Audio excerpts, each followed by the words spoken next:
Xin chào các bạn. Nếu nói bánh chưng là biểu trưng cho ngày Tết ở miền Bắc thì bánh tét chính là linh hồn cho ngày Tết ở miền Nam.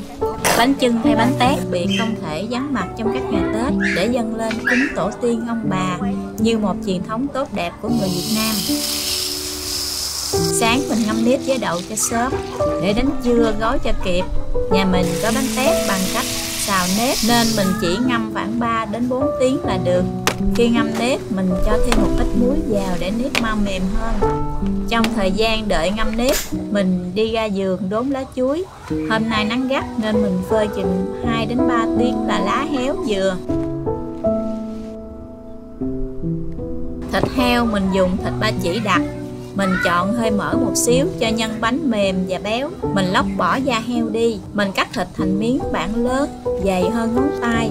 Để lúc nấu lên thịt mình teo lại là vừa. Thịt mình ướp thêm gia vị muối, đường và tiêu để nhân vừa ăn. Trộn đều cho thấm gia vị. Sau đó mình xếp ra mâm đem đi phơi nắng cho mỡ của mình nó trong lên.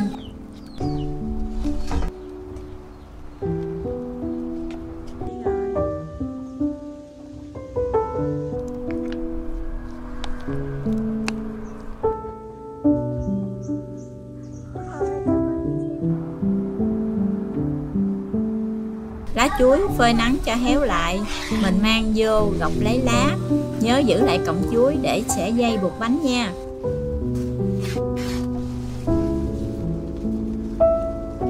Mình chẻ phần cứng bên ngoài của cọng chuối, xẻ thành sợi nhỏ lại rồi đem phơi nắng để sợi chuối dẻo lại rồi mang vô buộc bánh.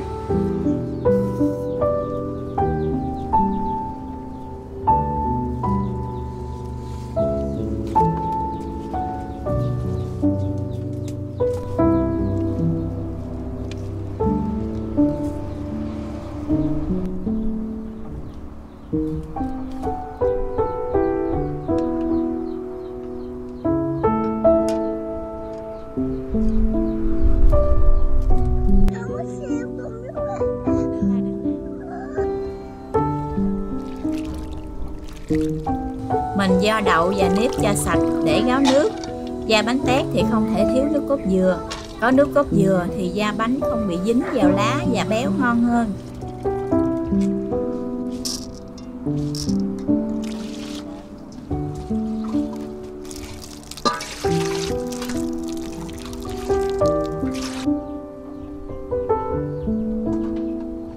Lá chuối để gói bánh thì lá lầm mình xé thành miếng lớn để gói ở ngoài. Còn lá nhỏ thì gói bên trong và bịch đầu. Xé xong lau sạch. Bên dưới là không có cái đồ xay ha.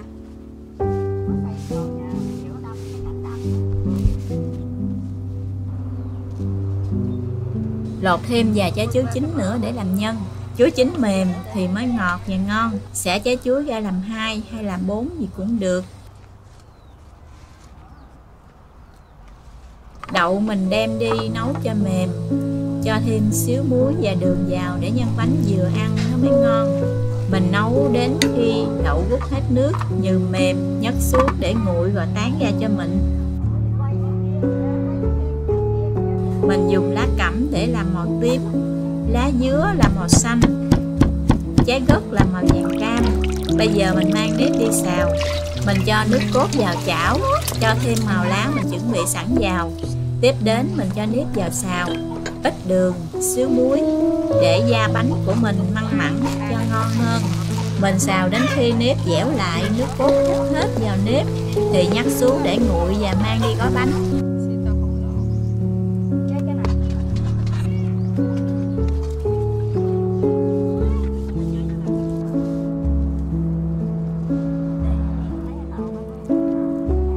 Mình chuẩn bị làm nhân bánh tét mặn.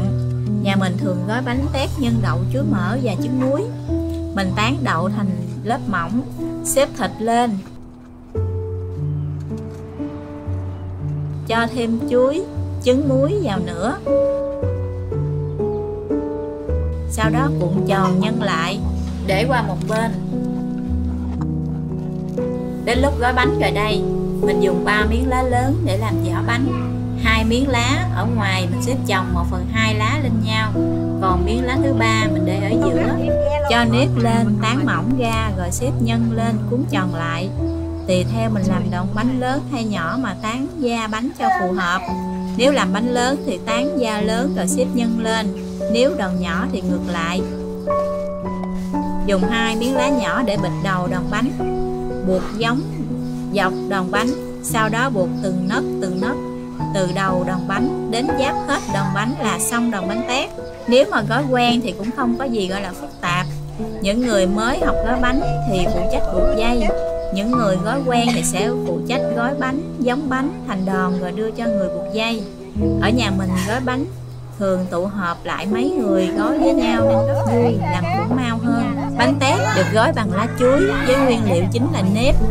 Nhân ngọt truyền thống là đậu xanh hay chuối. Sau này người ta biến tấu thêm nhiều loại nhân khác nhau cho lạ miệng và ngon hơn.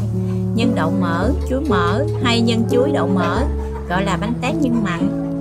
Hôm nay bà ngoại và mẹ của mình sẽ truyền nghề gói bánh tét này cho tụi mình. Ở quê của mình thường thì con cháu sẽ học gói bánh từ các bà, các mẹ trong những dịp đám giỗ hay mấy ngày Tết, cứ đời trước truyền lại cho đời sau nói tiếp nhau.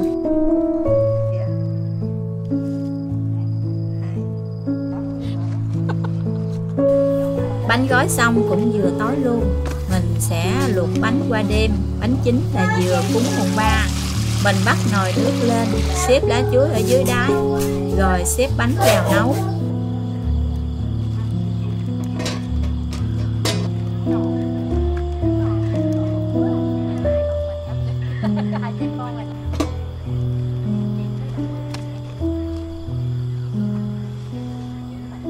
Mình xếp bánh lớn ở dưới, bánh nhỏ ở trên, xếp lá chuối lên trên mặt nữa. Nấu đến khi cạn nước thì đổ thêm nước vào, tiếp tục nấu. Mình nấu liên tục khoảng 6 đến 7 tiếng hoặc lâu hơn cũng được.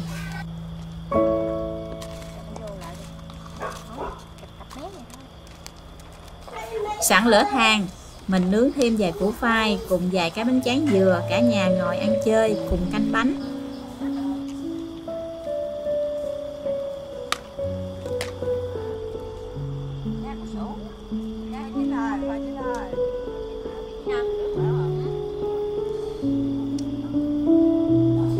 Sau một đêm nấu thì bánh tét của mình cũng đã chín rồi. Mình vớt ra để qua thau nước lạnh, rửa rồi xếp vô xề cho ráo nước.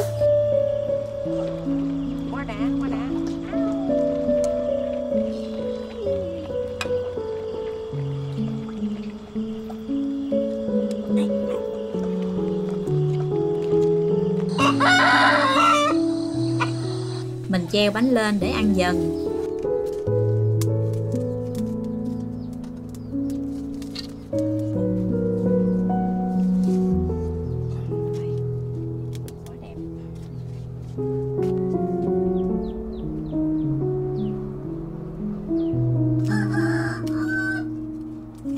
Mình cắt mấy đòn bánh ra.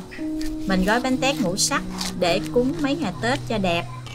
Làm thêm bộ tam sên để cúng mùng 3. Bộ tam sên cúng mùng 3 của nhà mình gồm có tôm, trứng vịt luộc, thịt luộc, với thêm ít bánh tét mình vừa luộc xong, cúng ông bà luôn. Mùng 3 nhà mình thường cúng bộ tam sên thay cho con gà luộc. Nhà nào mà không cúng bộ tam sên thì sẽ dùng gà luộc để cúng. Đây là phong tục mấy ngày Tết ở quê mình. Cảm ơn các bạn đã đồng hành cùng mình.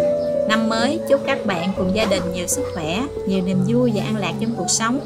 Hẹn gặp lại các bạn trong các video tiếp theo. Hãy đăng ký kênh ủng hộ mình nha. Xin chào tạm biệt các bạn.